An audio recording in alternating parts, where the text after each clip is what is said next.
Welcome to the Workshop Therapy Podcast. I'm your host, Andrew, and today's 5 Minute Monday is about cognitive control. So, what is cognitive control? Cognitive control is the intentional selection of thoughts, emotions, behaviors based on your current demands and your social context. It's also the suppression of other inappropriate actions or habitual things you may normally do. So, common situations that require cognitive control are things like studying, putting down your phone when you should be working, choosing a healthy dessert like fruit instead of ice cream, being patient with your kids instead of yelling at them. So cognitive control is basically your mental ability to overcome and control your actions versus letting a habit or a mental pattern continue. So cognitive control develops initially in childhood, kind of goes through 3 stages. First, a child develops an ability to overcome habits in response to some sort of environmental signal.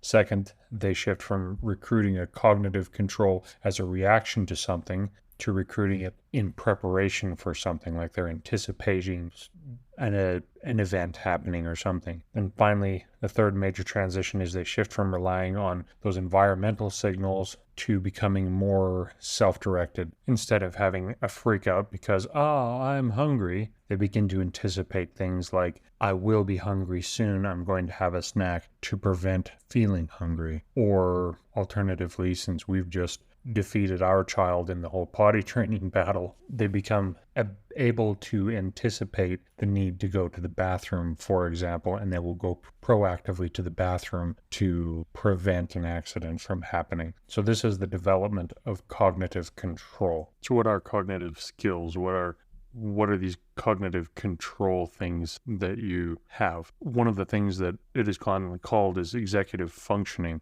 So executive functioning skills are things that allow you to initiate or start an action or a behavior. There's also inhibition, which stops a behavior. Organizational skills, working memory, impulse control, and being able to shift your attention to different things or focus your attention on one specific thing. Also planning and to reason out a course of action. So what does this have to do with your hobbies, or with your time in the shop, or your time creating? Well, obviously, if you're working on a project, you need to organize things. You need to organize your time. You need to organize your material. You need to organize your space. All of these things work to develop that particular cognitive skill for you. Time management is another major thing. We have to, as hobbyists especially, have to set aside specific time. And if we go out to the shop without practicing our cognitive control or our executive functioning, we tend to wander in circles and not accomplish the thing that we initially planned. And so that's where these cognitive control skills, as we develop them, help us be more productive with our time in the shop. There's also the whole saying, a change is as good as a rest. Sometimes when we have spent a lot of time focusing at work, for example, or other pursuits, we can become drawn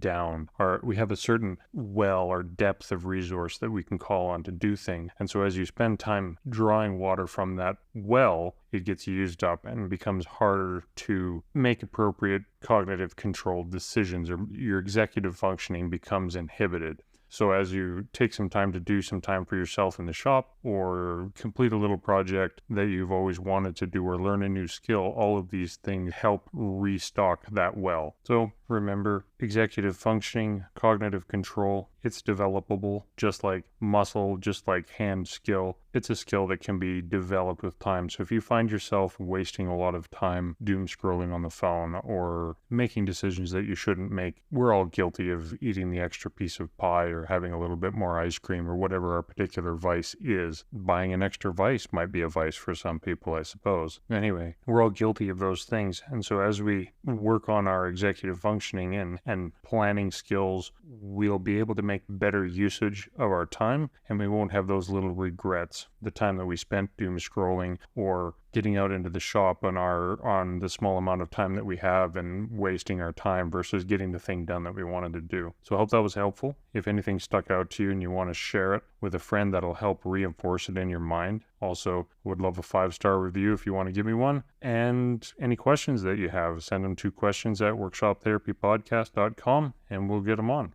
Also, a quick reminder, I will be making 3 brass hammers, hopefully, and one of them is going to be given away to a member on Patreon. So if you do want a chance to get one of my yearly tool ventures, then go ahead and sign up for Patreon. The lowest level is $1, upper level is $5 currently. So if you want to sign up for any of those and have a chance to win the hammer, well, correction, not win the hammer because, it's not a raffle or anything like that according to Patreon.